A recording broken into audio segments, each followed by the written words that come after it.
Good evening, Who Dat Nation, and happy Wednesday to our Bayou Blitz family. Happy Victory Wednesday.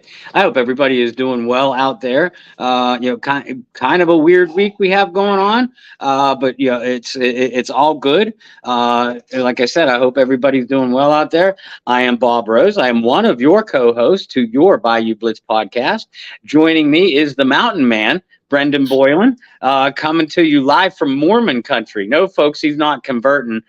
He's just spreading the Bayou Blitz word. No, there you go. There you go. Yeah, out here in Salt Lake City. Beautiful part of the country. I hadn't been out here before. It's real nice. But excited to talk about some Saints football. Obviously, talking about a Saints victory is always exciting. And I said it right before we got on. It wasn't a pretty victory, but you don't beat Tennessee by winning pretty, right? Because they don't allow you. You kind of just based off their offensive schemes and what they do and how that team is built. You have to beat them ugly. Yeah. And that's props to their staff, their front office management, and bringing in guys to play their style of football the way that they have over the years. And we'll go into some of the logistics of how dominant the Saints defense was. We'll go into some of the logistics of how the Saints struggled offensively. But before we do any of that, Bob and I did get some exciting news for you guys today. Want to share. As some of you know, Bob and I have signed an agreement to join PSF this year, a new sports chat app that allows you to go into different chat rooms and watch live shows just like we're doing right here. But essentially an old school chat room. We're really excited about everything that's coming up with that app this year.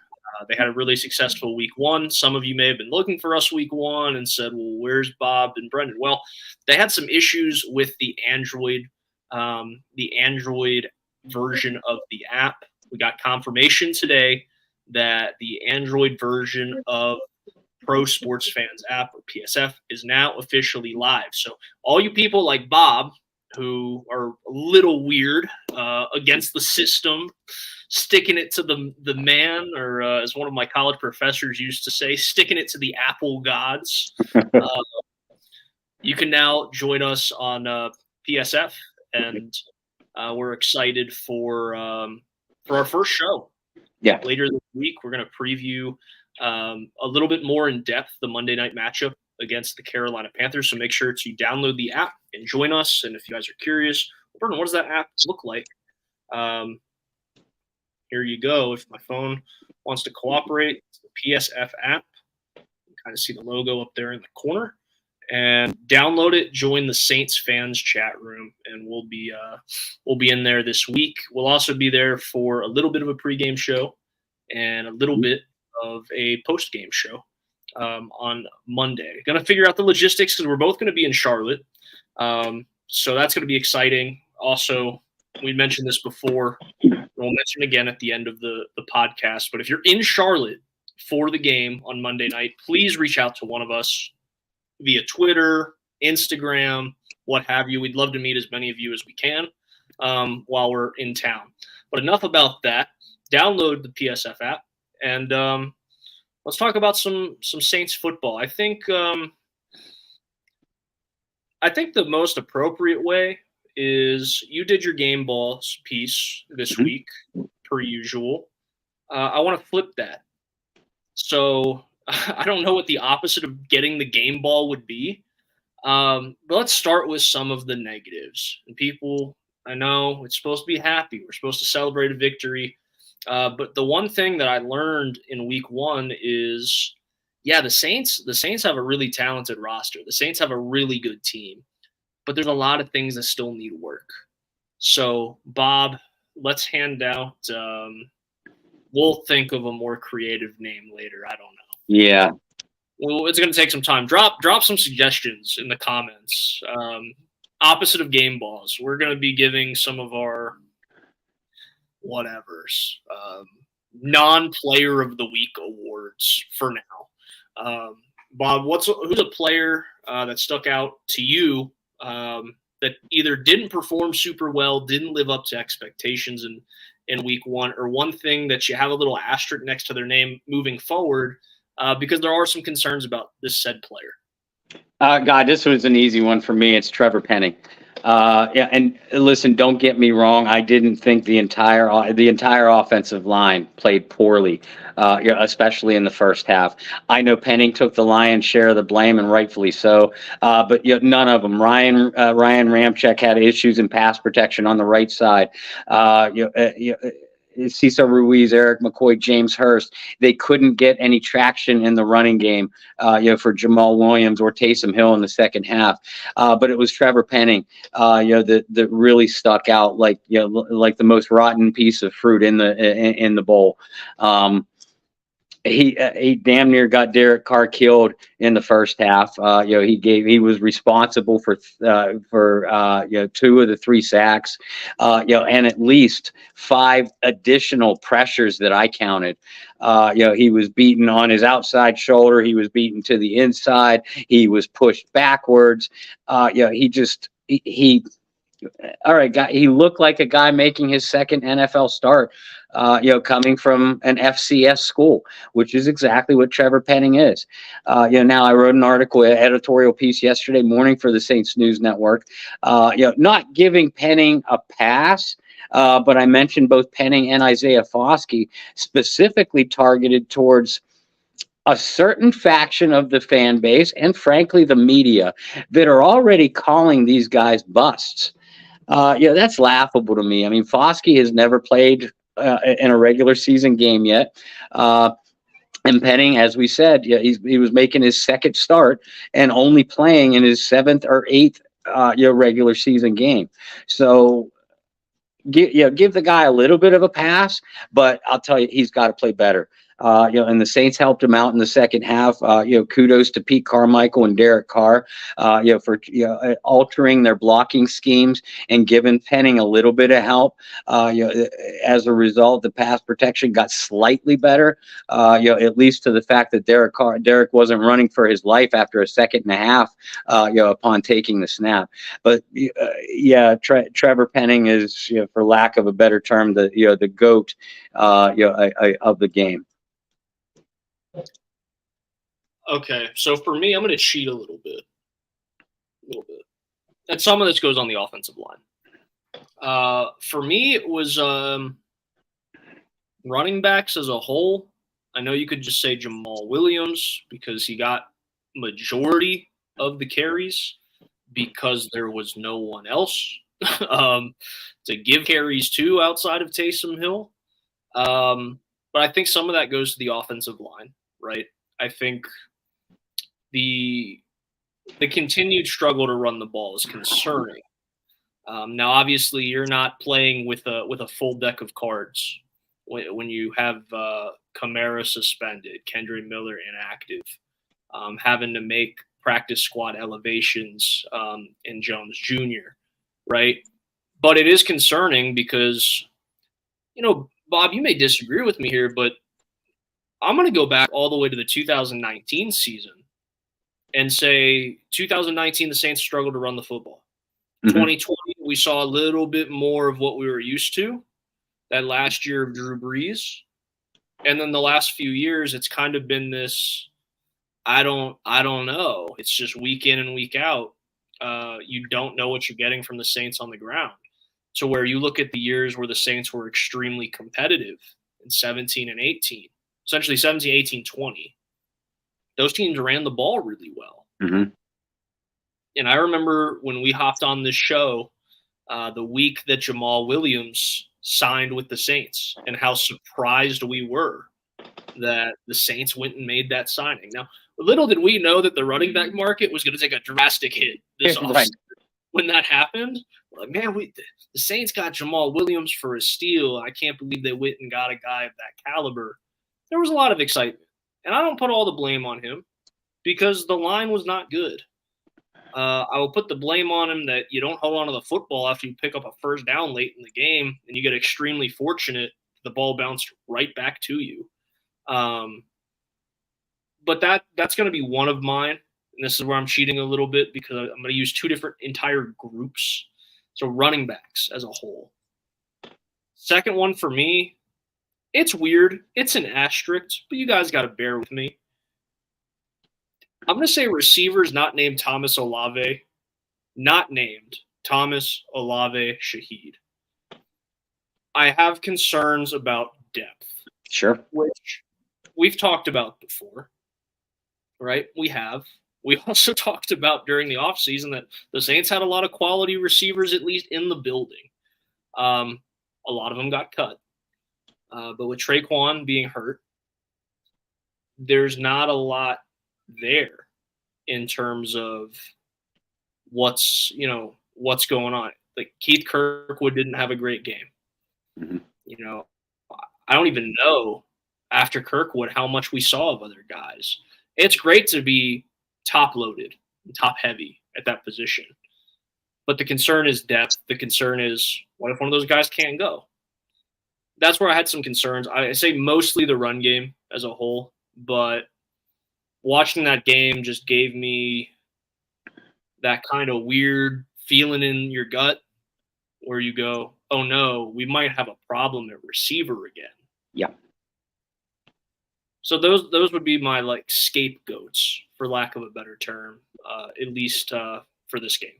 And listen, you made a good point about receivers. Everybody, this week has been talking about, how encouraged they were by Michael Thomas, and the way he played, especially early on, the way Olave played through the middle and latter parts of the game, and how crucial it was that Shaheed bounced back from that early opening kickoff fumble, to play such a key part in the victory. And there's not many teams that have a trio of receivers as good as Thomas, Olave, and Shaheed. But I mean, you bring up a great point. A.T. Perry was a game day inactive, which frankly didn't shock me. Keith Kirkwood, Keith Kirkwood is what he is. I mean, he's a journeyman, that fills out the depth chart. And you've said it many times. We both root for Keith. Great guy, hard worker. But if you have to turn to him as your number 2 or 3 receiver because of injuries, you got problems. I'm not going to rehash my feelings on Traquan Smith. I've done it until I'm hoarse. The Saints elevated Lynn Bowden this afternoon, from the practice squad to the active roster. So we'll see what kind of role he plays against Carolina on Monday night. But it's clear that they felt like the back half of that unit, probably special teams, needed a spark. So you're right. Thomas, Olave, Shaheed, great for this offense, great on Sunday afternoon. But if one or more of them get a little nicked up, you can't feel confident, not whatsoever. Exactly. Well, and here's the other thing. And you brought up a great point with Keith. And we've seen Keith have to play pretty crucial roles during his time in New Orleans. And we've seen it a lot where he gets cut, he gets brought back to the practice squad, he gets elevated, ends up being receiver 3. And then he gets cut, and we just have this endless cycle for Kirkwood.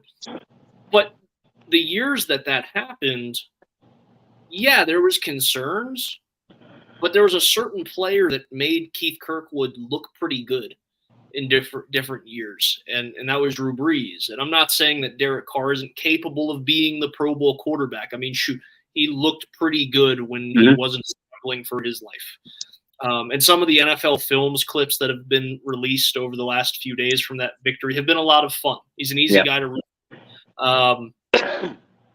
But Keith, had some moments in his career because of Drew. And that's not short selling what Keith Kirkwood has done in his career, whether it be in New Orleans, whether it be Carolina, having really camps. But you're right. There's a concern when, even if it was A.T. Perry, one of your guys, you're gonna have concerns if that's gonna be your number 3 guy. Now, we're not hoping that, right? We're hoping everybody has a nice, healthy season, but ultimately, guys get dinged up throughout the year. It's a long season. It's gonna happen. And at this point, we don't know the severity of Traquan Smith's injury, when he'll come back. And if you're somebody like Bob and some of you in the comments that are here week in and week out, We know how you feel about Traquan Smith. I don't know if you guys feel comfortable with him being your 3 or 4 if there's an injury there either. I don't feel comfortable with Traquan Smith being my number 7 wide receiver. Okay. Can I jump him on the depth chart then? I might give you a 5-5-40 time at this point in my life, but if I can be receiver 6, Bob, I got you. Let's talk about some of the positives. Enough about the negatives. I think there was a lot of positives in this game. I'll start defensively. The stat that jumped off the page to me was that the New Orleans Saints held Ryan Tannehill to the worst QBR of his NFL career in Week 1. That jumped off the page to me not because Ryan Tannehill is the great Pro Bowl caliber type of quarterback. It surprised me because of the type of quarterback Ryan Tannehill is. And I believe I made this comparison last week, is that Tannehill reminds me a lot of prime Alex Smith. Whether you want to put that prime Alex Smith with the Niners a couple years in Kansas City before Mahomes, or even the Alex Smith that was really good for the Washington or is it the football team at that point? Were they still the Redskins? I don't remember. They were still the Redskins, I think. So when he was in Washington, there were points at every stop in his career where Alex Smith was one of the best game managers in the NFL, and Tannehill has proven to do that as well. So when you have a game manager that doesn't make mistakes, right, throw that many interceptions, when you have a game manager that just doesn't look comfortable, I think that's really tipping your hat to how well your defense played. Bob, there's a lot of guys we can talk about. That secondary that has been talked about so highly this offseason looked really good. That revamped interior of the defensive line, there's a lot of concerns. Are they going to be able to contain Derrick Henry? Mm-hmm. They did so. Those linebackers, I mean, you know what you're getting out of DeMario. You know what you're getting out of Pete Warner. This looked like a complete unit. This looked like the team that we saw the back half of last season. Yeah. What really stood out to you about the defense?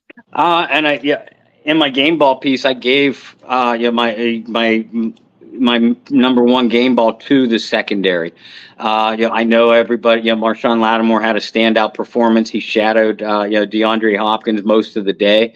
And Hopkins caught 7 passes, but a lot of those were against zone coverage. Or off-ball coverage. He was targeted 13 times, and of those 7 catches, he only had 65 yards. It's pretty inconsequential for a 5-time Pro Bowl wideout, but it was more than Marshawn Lattimore. Marcus May played his best game in a New Orleans Saints uniform. He was all over the place, making plays in pass coverage. Yeah, I know about the interception, but he had a couple other key pass breakups. Tyrann Mathieu didn't come up big on the stat sheet, but he was all over the field early on. Paulson Adebo was every bit as good in coverage as what Lattimore was on the other side. Alontae Taylor, he gave up a couple of plays in the slot, but it didn't. At least I didn't feel like watching Alontae Taylor in the slot. I didn't feel like I was going to bite my fingernails down to the nub. And hell, I mean, even Ugo Amadi dropped an interception, on a key pass breakup. Isaac Yiadom, tipped the pass that May ultimately intercepted, on great deep ball coverage down the field. All those guys were active in run support too, as we know the Saints secondary typically is. May made a couple huge stops once Derrick Henry got to the second level. The secondary was overall my top stars of the game, but it was tough. I love the way the defensive line played. I love the way they rebounded. Derrick Henry got some runs on them early on, and I'm sure I wasn't the only one sitting there that was starting to worry a little bit. The stop and the run might be a problem. But they pressured Tannehill very consistently, even when they didn't sack him. It was clear that Ryan was uncomfortable all afternoon. They didn't stuff Derrick Henry, but they at least contained him to the point that it made Tennessee feel like we're going to have to throw the ball to win this game, which is exactly what your run defense is supposed to do against a run-heavy team. Demario Davis, Pete Werner just played out of their minds, especially in the second half. It just like you said, so many names to list down.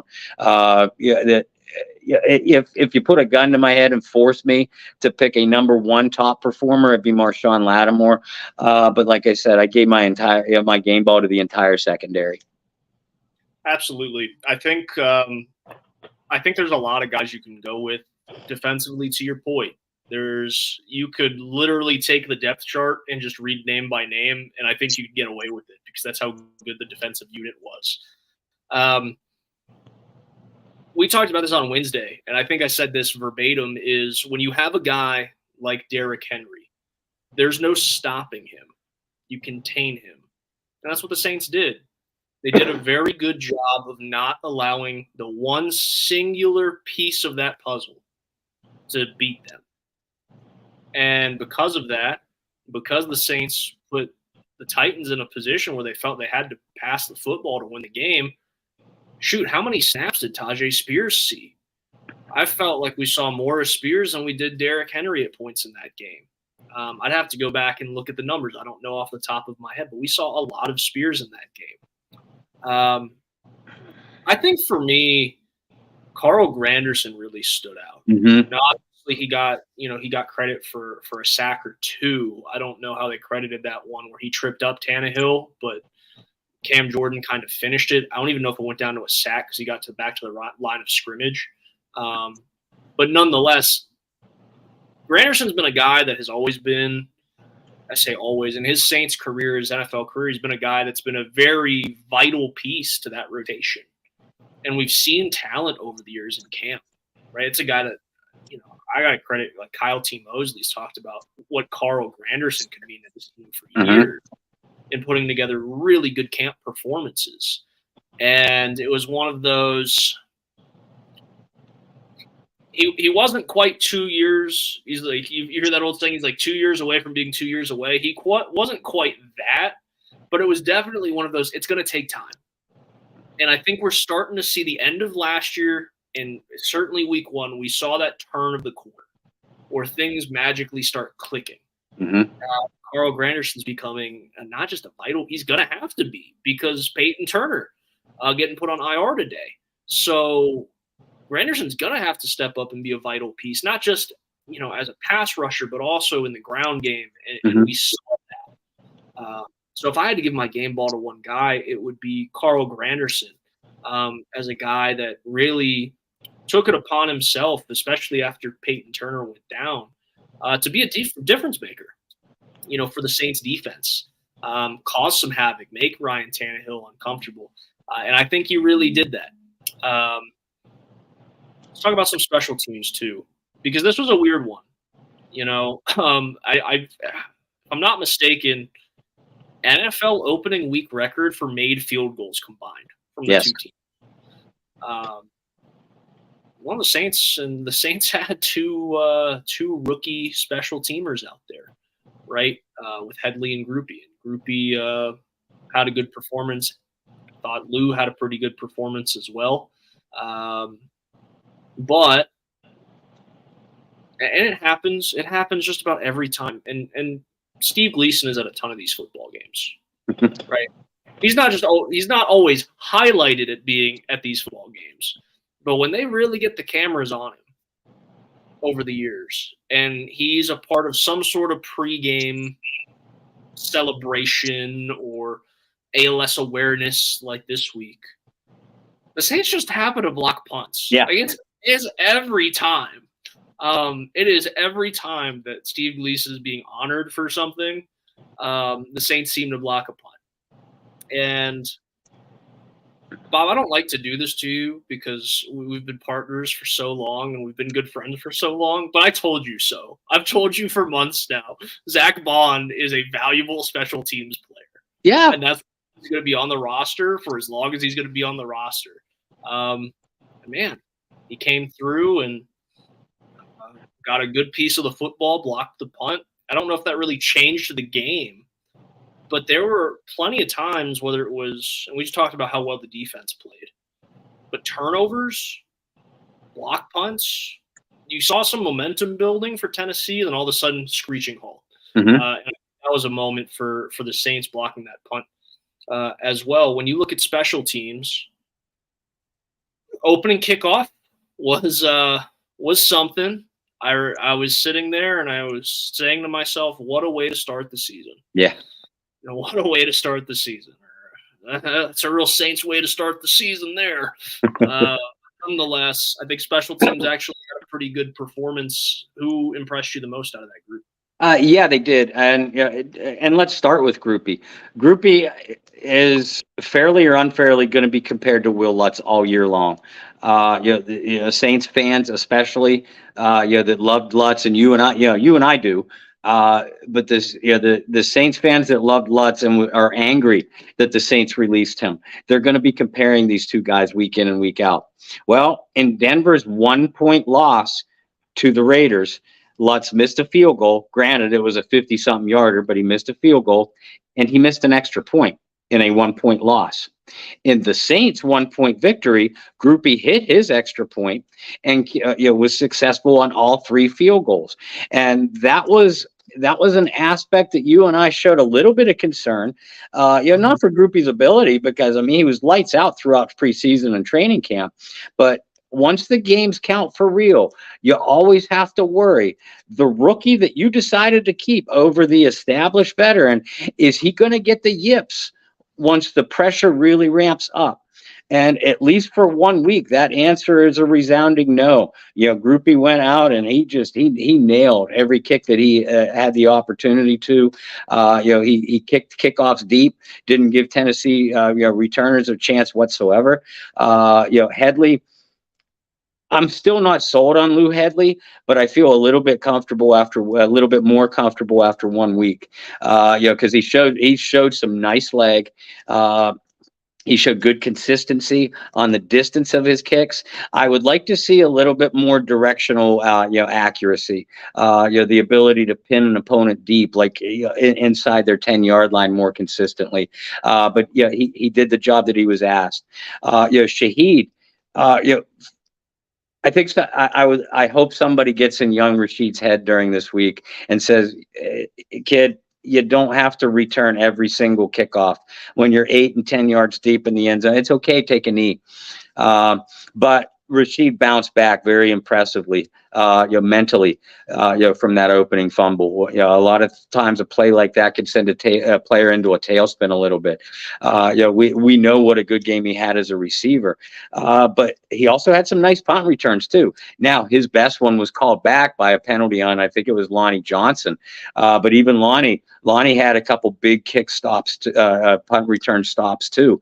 And then Zach Bond's punt block. First of all, I think punt blocks should count in the turnover category. I always have. Sure, yeah. But that was huge. That kind of sparked momentum again throughout the entire stadium. You could even feel it through the TV. And Brendan, I've never disagreed with you or anybody else when it comes to Zach Bond's ability on specialty. I just don't want that guy playing a defensive snap, like, ever. But on special teams, he absolutely earns his job, and his plays like that, it's plays like, Zach. I don't know if a lot of people realize this, but Zach is a blocker on the extra point and field goal teams too. That's a pretty important responsibility. I was very impressed with the special teams, especially considering how many questions we had about that unit coming into the game. Absolutely. And to your point, Zach Bond, on field goal attempts, he's responsible, counting everybody up, making sure nobody's lining up over the ball. There's obviously a trust factor there when you're given that much responsibility on a special teams unit. I think it's really easy to point towards Blake Groupie, and to all the points that you made. Will Lutz, not just a veteran, but a former Pro Bowler. Mm-hmm. A guy who's made a lot of clutch kicks in his career. if you ask me personally, what's the one Will Lutz moment that you're going to remember? And it's opening week in the Superdome against Houston to win that game. Just because that was a crazy end of the game, right? Like Deshaun Watson comes down and like drops one in the breadbasket for a touchdown. And then the Saints come back and Drew leads this 2-minute drive, less than 2 minutes. I don't even know if the Saints had a timeout on that drive. And then, Will Lutz hits a 50-something yard field goal for the win. And I don't remember who was commentating, but his voice cracks really bad on that call too. But nonetheless, I mean, those are big shoes to fill, right? And we kind of talked about this when the decision was made. There was a lot of years there, really between 2011, and then Will Lutz came in 16 or 17. So that 5-6 year period was like a revolving door of kickers for the Saints. Really, from Garrett Hartley to Will Lutz, there was just a revolving door. There was never consistency. And the Saints lost a lot of games that way, just not having consistency at the kicking position. And you don't realize how valuable it is to have a guy like that till you don't have it anymore. Right. Garrett Hartley's going to have a place in everybody's heart. Like he can eat and drink in New Orleans whenever he wants for the rest of his life, right? But obviously, towards the end of his Saints tenure, he wasn't the same kicker that he was. And then from that point on, you go from having one of the better young kickers in football to every veteran you can think of kicked for the Saints during that 5-year stretch. Yeah. And then the Saints go with Will Lutz. And I remember, and it's kind of ironic because it's very similar to Groupie, just undrafted free agent. Who is this kid? But Will Lutz came in. You look at his college career numbers, and you're like, what? I remember looking back at his Georgia State, right? Not Southern State. Yeah. Looking back at his numbers and going, how the heck did this guy get a look? Like, I don't even think he hit 70% of his field goals in college. How is this guy even getting a look? And he comes in, he wins the job, and he's really, does a really good job. So hopefully the same thing for Blake Groupie. I think that's the safe pick. It's going to be my pick because it is the safe pick. But anytime you can debut and you go 3 for 3 on field goals, 1 for 1 on extra points, and you win by 1 point, any of those misses, you don't win the football game. Yep. So, Groupie earned his lunch money week 1. We'll see how he does outside of a dome in week number 2, and that's going to transition into week number 2. Again, guys, we're not gonna sit here and talk to you guys forever about the Monday Night Football preview because we want you guys to join us on the PSF app later this week. And if you miss us live, the great thing about the app, everything's archived. You can go back and watch. So we'll go into some more detail about that. But week 2, New Orleans gets a early NFC South showdown against the Carolina Panthers, who have made some roster moves themselves. We'll talk about the Saints roster moves in a second, but the two big ones for the Carolina Panthers, J.C. Horn, son of New Orleans Saints. We call him a Saints legend, right? He's more than a great. Yeah, he's more than a Saints legend. Joe Horn. J.C. Horn picked up a hamstring injury that may require surgery. He's been placed on injured reserve. That guy has not been healthy since he's gotten at all. And that's a guy that we were really hoping would fall to New Orleans. So obviously the talent's there, but also just the namesake would have been fun. And then the Panthers lose an offensive guard for the season today as well, for a group that has already been very criticized for the lack of moves they made to protect their number 1 pick this offseason. The Panthers came out and struggled against Atlanta week 1 against a, in my opinion, unproven defense, very unproven defense, very different look Atlanta Falcons defense from what we've seen over the years. Panthers home opener of the year. It's going to be Bryce Young's first chance to impress the faithful in the powder blue, but he's going to have a tough matchup. I just mentioned you lose J.C. Horn. You lose an offensive guard. You've had some injuries, little knocks, nothing that's going to keep anybody out, but there was a lot throughout the preseason for Bryce Young in terms of his weapons and his targets, his receivers. DJ Chark has been injured. Their big free agent acquisition. I think the thing in this game is going to be, and especially if you guys are going to be watching the game on TV, the cameras are all going to be all over Bryce Young. All over Bryce Young. That's going to be the talking point throughout the entire broadcast.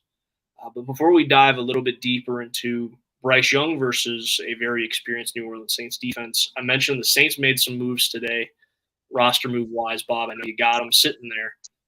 What did the Saints do today? I kind of teased one, Peyton Turner to IR.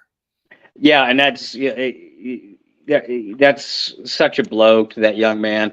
Peyton had a terrific training camp, a standout preseason, and was playing very well through the first quarter and a half or whatever it was against Tennessee.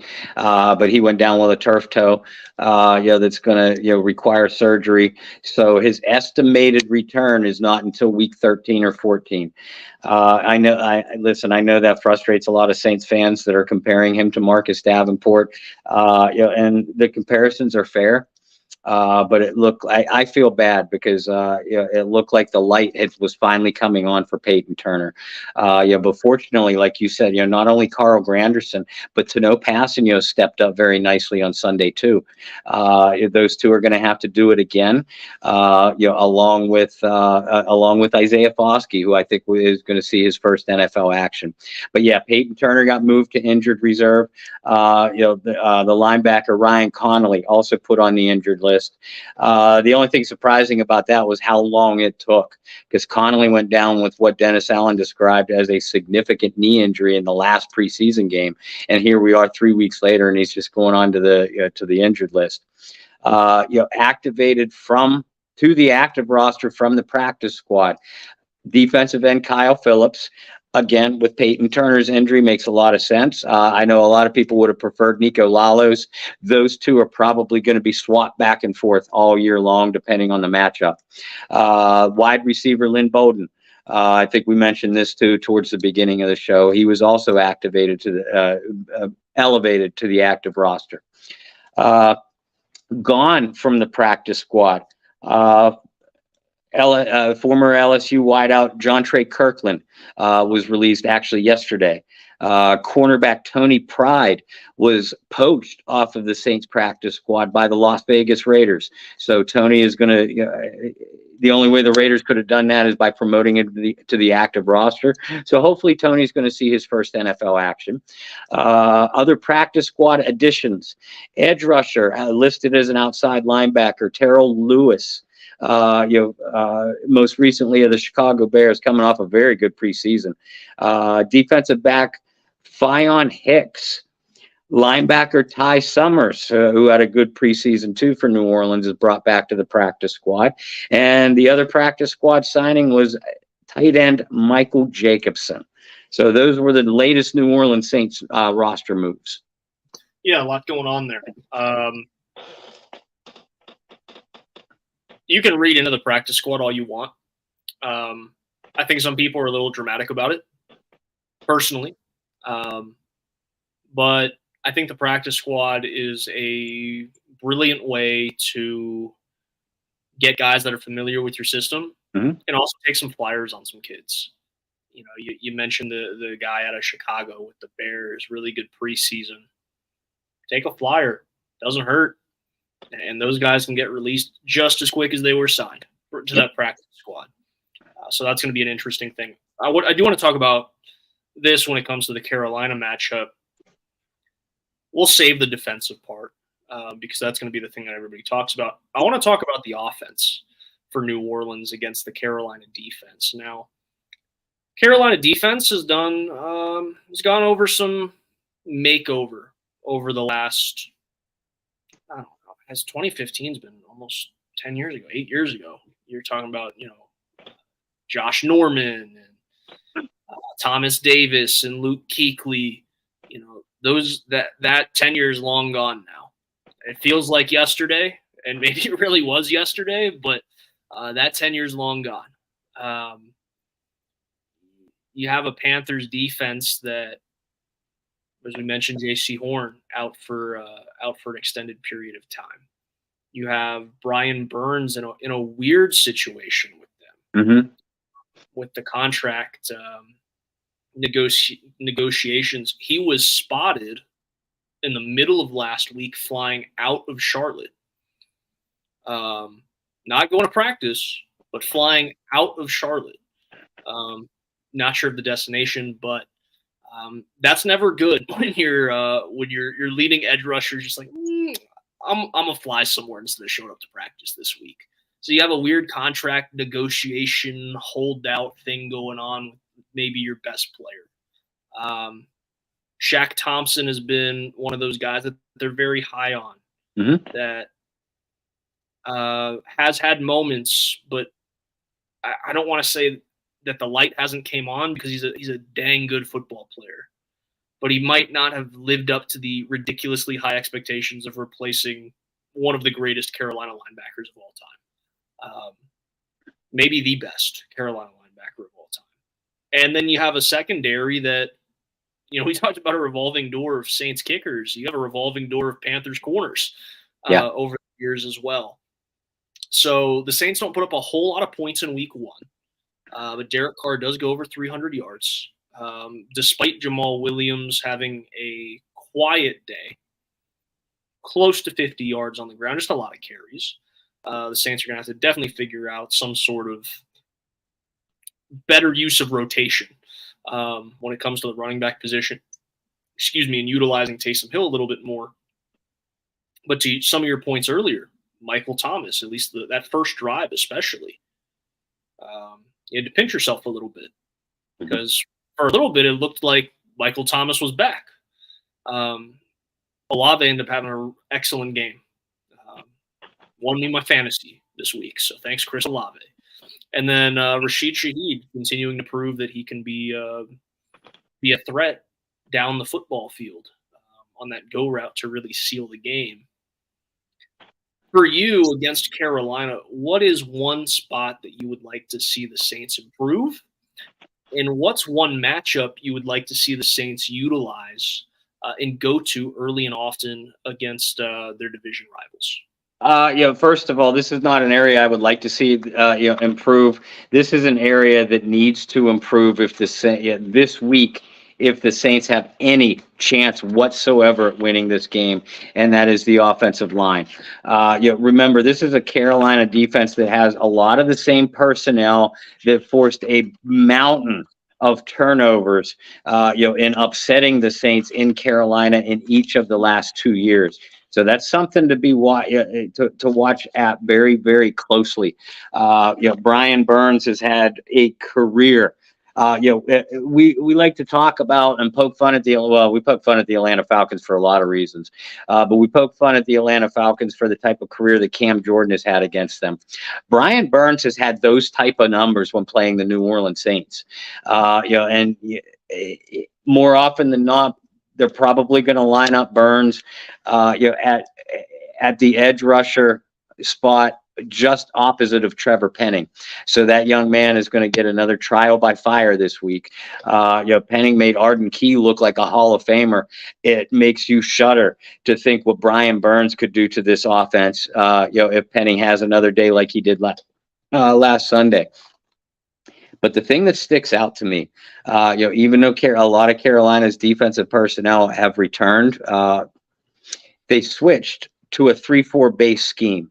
I'm not going to say that's putting Brian Burns out of position, because it does get that man in space, and he has good power and athleticism coming off of the edge. But the thing about when you switch to a 3-4 front, when you have had 4-3 personnel, a lot more often than not, you can that unit can kind of struggle against the run, until they get the scheme down a little bit. And we saw a little bit of those struggles against the ground game against Atlanta last week. Atlanta averaged, I think, well over 5 yards per carry, and was able to control the football. So this might be the day that Taysom Hill gets a lot more snaps and a lot more activity than he did against Tennessee, because the matchup favors Taysom Hill. To be able to run the football. Another player to watch is Michael Thomas. Michael Thomas has had an absolutely outstanding career against the Carolina Panthers. I used to have the numbers in front of me. I was frantically searching, and I can't now. I don't fathom them now. But the majority of the matchups that Michael Thomas has had against Carolina, he's averaged about 8 receptions per game, and a little over, either right around or a little over 100 yards.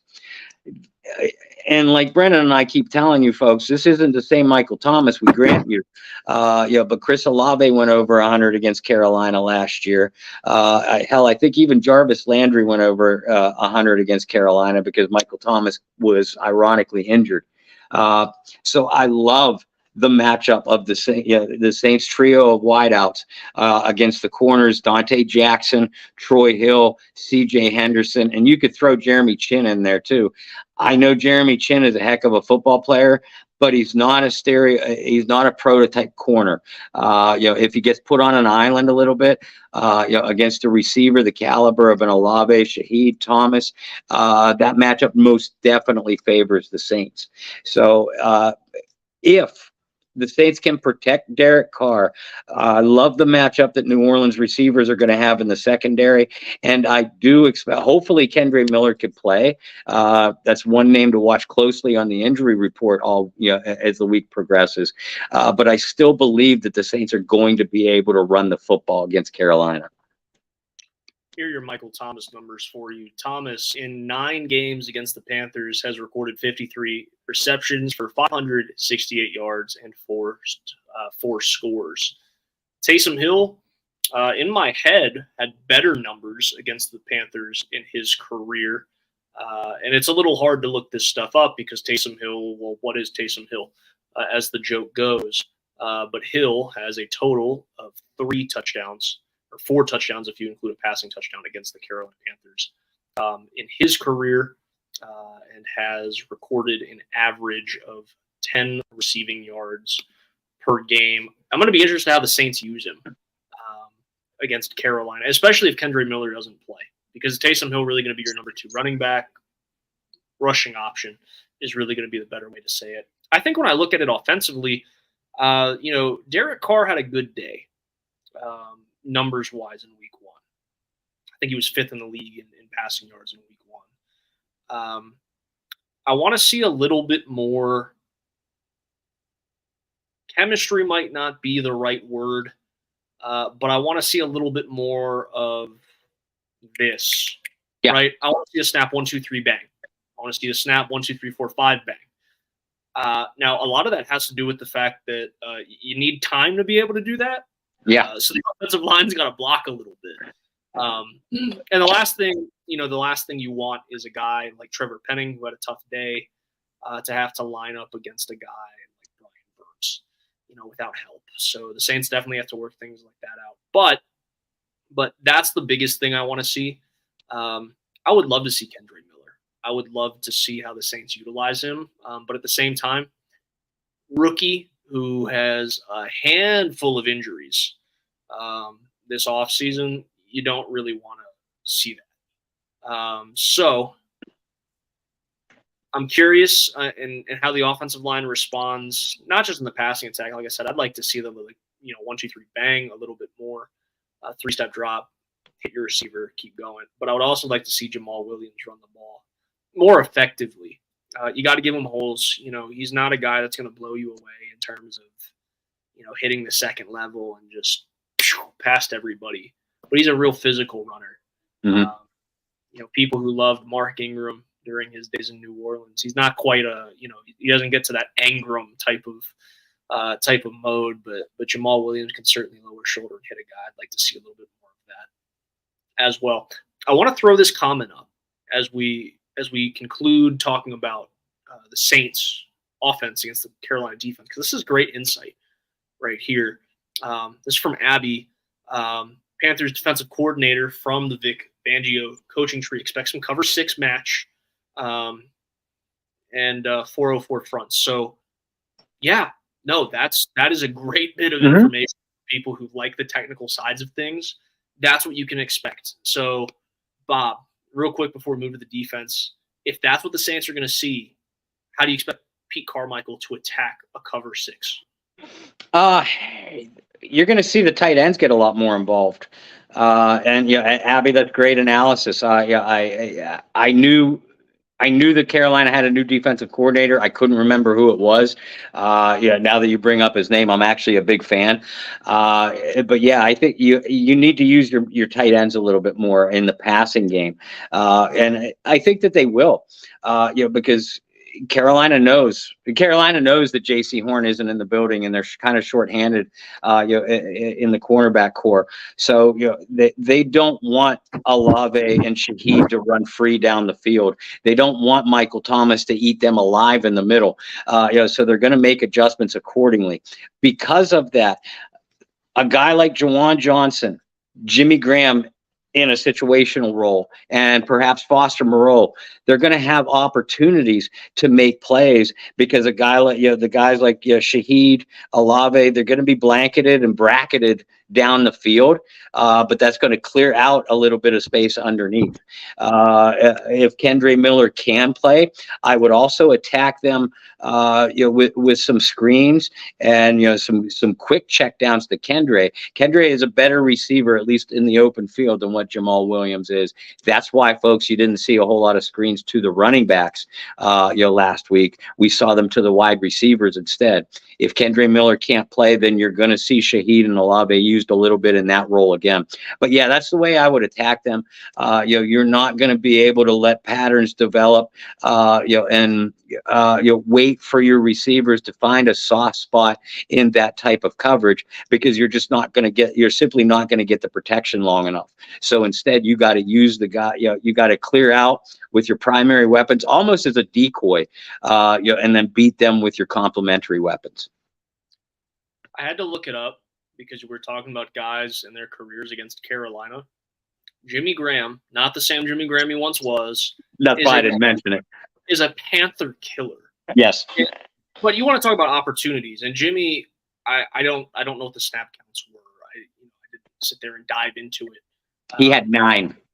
So we expected 20 max per game for Jimmy Graham. You want to talk about 9 snaps on the red zone for a guy? Jimmy Graham in 14 games against the Carolina Panthers has posted 996 yards and 9 touchdowns on 77 receptions. Again, not the same Jimmy Graham, but those are pretty good numbers. Let's talk about the Saints defense against Bryce Young. We're going to keep this really short, so if you want more of it, you're going to have to join us on PSF this week. Download the app, join the chat. Bryce Young is going to be the talking point, right? If you watch the game at home and you watch Monday Night Football, Manning, whatever, that's going to be the talking point. Bryce Young, Bryce Young, Bryce Young.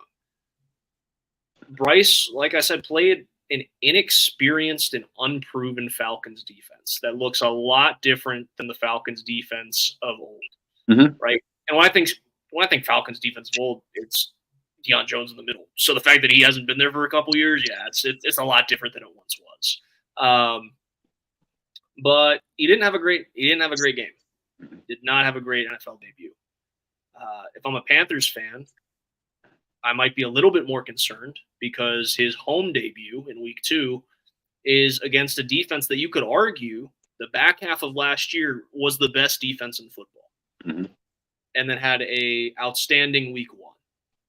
Now, the Panthers have done a good job of getting him some new toys, right? We mentioned DJ Chark a little bit earlier. I think Miles Sanders is a really underrated signing. Concerned that they're going to run him into the dirt, and rely on him a little too much. They did that with another running back that was really talented.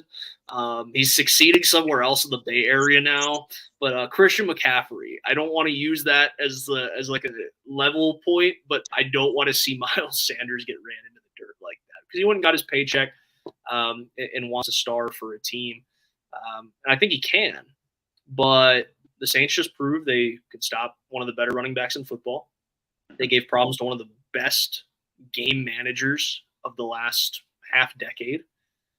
And now you're playing against a young, all pun intended, young quarterback that doesn't have much NFL experience. And he's going to have to make checks against a guy who is a multi-time All-Pro linebacker. He's going to have to look across the field and see Marshawn Lattimore, who's a multi-time Pro Bowler. He's going to have to see Tyrann Mathieu, who's been a multi-time Pro Bowler, Super Bowl champion. And then he's going to go against a defensive line that has a future Hall of Famer in Cameron Jordan. Where do the Saints win this game defensively? Ironically, it's in the running game. They have to stop the run and force Bryce Young to beat them, with what I think is a very pedestrian at best receiving core. I love Miles Sanders as a football player. I have, since his career at Penn State, and I think that was an outstanding signing for the Panthers. And don't forget, they have Chuba Hubbard, as a complimentary back. And the Panthers coach Frank Reich, he isn't dumb. In fact, he's one of the better offensive minds out there. He knows that he needs to run the ball at least early in this season to protect Bryce Young while he develops and while they hopefully develop some pass protection. And the Panthers did a relatively decent job of running the ball against the Falcons. They averaged almost 5 yards a carry, had about 152 yards total. Like 78, 75, 80 of that went to Sanders. The Saints are going to have to stop the Panthers from putting up those kind of numbers. If they can, Adam Thielen didn't even play last week. And you have to question how much that veteran Saints killer has left in the tank. DJ Chark, I like Chark, but he's not a number one receiver. Terrace Marshall, Laviska Shenault, they're not number one receivers. Jonathan Mingo, he might be. He is a second round pick and a physical specimen. But to rely on that right out of the gate, and I love Hayden Hurst as a tight end also. But the Saints coverage on paper, this is a big mismatch in New Orleans' favor. Between the Saints secondary and the way Demario Davis and Pete Werner can cover, both in zone responsibilities and man-to-man if asked. That's a big mismatch in the Saints' favor. And up front, the Panthers have a hard time protecting their quarterbacks anyway. Now that Brady Christensen, the guard, is out for the year, you would expect that pass protection would get even worse. Now their offensive line, they're big bodies in the run game. They can fire off the line of scrimmage fairly well. So that's going to be a challenge for the Saints defensive tackles in particular. But again, if New Orleans can stop the run, or even make Carolina feel like they have to rely on the pass, like they did with Tennessee last week. They should. New Orleans should be able to get a handful of sacks on Young, make him move out of the pocket, get some hits on him, get some hurries. It at least looks like the Saints could have another multiple turnover game here. I hate to be the bearer of bad news. That's not typically my role on this show. Historically, look at the Saints in mobile rookie quarterbacks. Yeah, I know the history. It hasn't. Bob and I have covered this team long enough to know RG3, Jalen Hurts. I'm missing some that I've just erased from my memory, I know. But the RG3 game always sticks out as the one. But I think the Saints are athletic enough to contain Young if he's able to get out. Mm-hmm. The one knock on Bryce Young coming out of college. Personally, I like C.J. Stroud better. That's just a personal preference when we're talking about that draft class.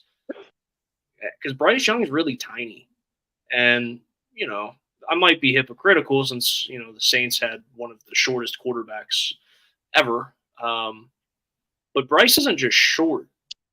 He's small. Yeah. He's a skill position body playing quarterback. It takes time to develop, and that's fine. Carolina understands that. They're not here to try to win a championship now. They're not here to try to win a championship next season. But I'd be really concerned moving forward, not just against New Orleans, but throughout the entire season. And you just mentioned losing an offensive guard for the entire year doesn't help. you have a guy that's that small, you can't allow him to get hit throughout a 17-game season. To your point, Miles Sanders, Chuba Hubbard, I think, is a really underrated player in the backfield. I absolutely love that teams are going to more of this running back by committee. I think Chuba Hubbard's really a really nice offsetting piece, not just for the Panthers, but any offense. And the story of him getting drafted is hysterical if you've never heard it. So go Google that if you haven't, because that's a fun draft story. But I like the Saints across the board on paper, like you're saying. Matchup-wise, I mean, you talked about it. Is Thielen going to play? If he does, who's he going to be shadowed by? Marshawn Lattimore. DJ Chark. He was a real fantasy hopeful early in his career that really let me down. Same. But I'm confident there. Terrence Marshall, okay. Hayden Hurst, who's a guy that I don't understand how and why he's bounced around team to team as much as he has. Yeah. It just does. That doesn't make sense to me because you look at the production numbers and you go, you know what, he's not a top 10 tight end, but he's a really serviceable receiving tight end. How is this guy not getting locked up to at least a multi-year deal? But I digress. I like your matchup there, whether you put Pete Warner on him, whether it's DeMario Davis assignment, whether it's a Honey Badger assignment. I like the Saints there. So if the Saints force Carolina, if the Saints go up early, or they go into a situation where Carolina feels forced to throw the football, like you referenced, I really like the Saints in this game. You don't want to go in overconfident by any means. You don't want to make it. Because remember, the Saints came out, the last 2 years, week 2 years ago, week 3 last year, they came out absolutely flat at Carolina both times, and they got their asses whipped. Absolutely. Well, I mean, you look over the last. So we always joked about the Sean Payton era in Atlanta. Look back at that Sean Payton era plus 2 years in Carolina. It's not good. It really isn't. It's probably close to 500. Without looking at the numbers, I'm guessing it's close to 500. The Saints record in Carolina over the last 10 years or so. I mean, at all time, they're 14-14 in Carolina. So there you go. Wow. Thanks, Bob. Backed up my numbers without looking at anything. So, I mean, it's not an easy place to play. Personally, it's one of my least favorite stadiums in the league. Just going to be honest. For you guys traveling, it's nothing spectacular. But when you're spoiled with the Superdome, and then for me, who spends a lot of time with my family down in the Atlanta area in Mercedes-Benz Stadium, say what you will about it. It is a $2 billion stadium for a reason. You walk into Carolina and you're just like, oh, this building's almost 30 years old, and hasn't had any major renovations to it. But it's a tough place to play. Those fans can get really loud. I just don't think they're going to have a whole lot to get loud about in this game. I really like the Saints' chances. We'll talk more about it on PSF this week.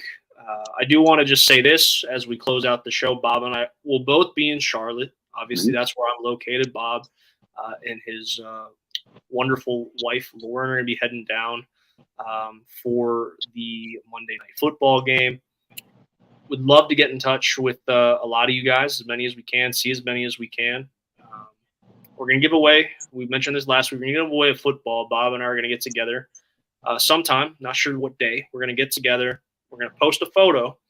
The first one to find us gets the football.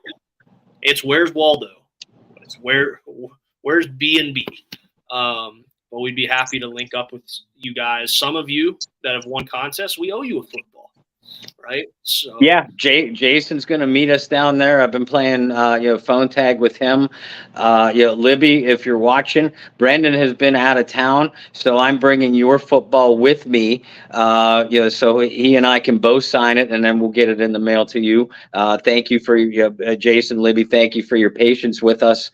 It's just it's not easy when you're shifting stuff through the mail, and in my case now I'm driving 7 hours to go to a football game. So we'll get you taken care of though. it's easier just to drive it down. You can't trust the mail. I've had too many things lost in the mail. Yeah. So, guys, excited to see some of you guys. Excited for you guys to join us on the PSF app throughout the entire season. Likely going to be on Fridays to break down injury reports, preview the game, and then obviously give you guys some of the pregame and postgame thoughts and analysis as well. Bob, for people who don't follow you online, where can people find you on the World Wide Web? Folks, you can follow me on Facebook, Bob Rose, over on Twitter at BobbyR2613. Now we have another avenue, as we've been talking about all evening. Download that PSF app. Brendan and I are both real easy to find. His handle is the same everywhere you look for him. Mine on PSF is very simple. Bob Rose, no space. Join that Saints chat. Like Brendan said, we're gonna, once we get ourselves into a routine, which isn't this week, but we plan on giving you a live Friday night show. If you followed us in the past, you know that we've always given you a pregame and a halftime show on game days through the Saints News Network. This year, on the PSF app, we're going to be giving you a pregame and a postgame show. So make sure you follow that Saints chat, and we'll give you more details as we figure out the exact times and spaces and locations. And please don't forget to follow the Bayou Blitz Facebook page and Bayou Blitz Twitter account at Bayou Blitz Pod. We're going to be streaming everything that we do through there too. Even links. I tried to do it today. I don't know how well it came through. Even links when we do go live on PSF, we're going to be putting it through the Bayou Blitz groups on Twitter. On Twitter and Facebook. So make sure you follow those there too. You guys have done a spectacular job at making those groups grow. Please keep it up.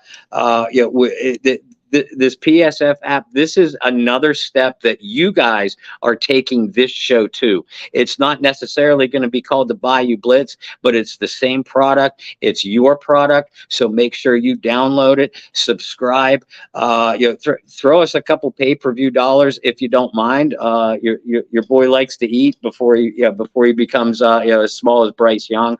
But in all seriousness, thank you for all the support that you've given us so far. And please, we're just asking you for one more step. I did not see that joke coming. That caught me off guard. I liked it. So another thing with PSF, and I wanted to offer this up to you guys. I know some of our real loyal people have already hopped off and said goodnight for today, DJ specifically and Anna. So thank you guys for hanging out with us, and hope you guys have a good rest of your evening. We are looking for what PSF is calling power fans. Mm-hmm. That would essentially be moderators in these chat rooms.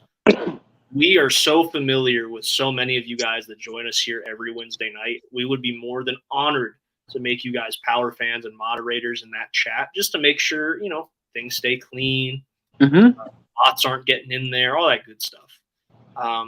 Because you guys have promoted this product. The reason that we got together with this app is because they saw this show. How did they see this show? Because you guys do such a good job promoting it. Yeah. And they wanted us on board. So if any of you guys are interested in doing something like that, message us, Facebook, Twitter, whatever you need to do. Let us know what your username in the app is, and we will make you a moderator ASAP. And not only that, it gives you, the moderator, an opportunity when we go. It's so hard to do it in this type of venue, but on PSF, they're going to give us the power. All right, I like to use power. The power, to bring our moderators into our live stream chat. So you will have the opportunity if you're a moderator, and I believe I'm not sure, Brendan. It might require a subscription. They're still ironing that kind of thing out. Whether it does or doesn't, if you're a moderator, if you are a loyal follower of us and gives you the opportunity to be so, you'll have the opportunity to be on the shows and the live streams with us on PSF. Yeah, absolutely, Jerry. I see your comments in there. If you want to just shoot us a message, or next week on Wednesday, if you want to just shoot it in your here in the chat, whatever your username is, we'll get you set up. So really excited about all that. For me, you can follow me. Like Bob said, my handle is the same everywhere. Just BT Boylan on just about anything. Happy to continue to connect with you guys. Hope to see you. Get plenty of you guys in Charlotte this week. Thank you guys so much for continuing to hang out with us here on the Bayou Blitz. Until, I don't want to say next Wednesday because we'll see some of you guys on Sunday and Monday. Yeah. Until we see each other again, I hope you guys find some peace, spread love, practice positivity. We'll see you sometime in the near future. Saints Panthers, Monday Night Football. We'll see you then.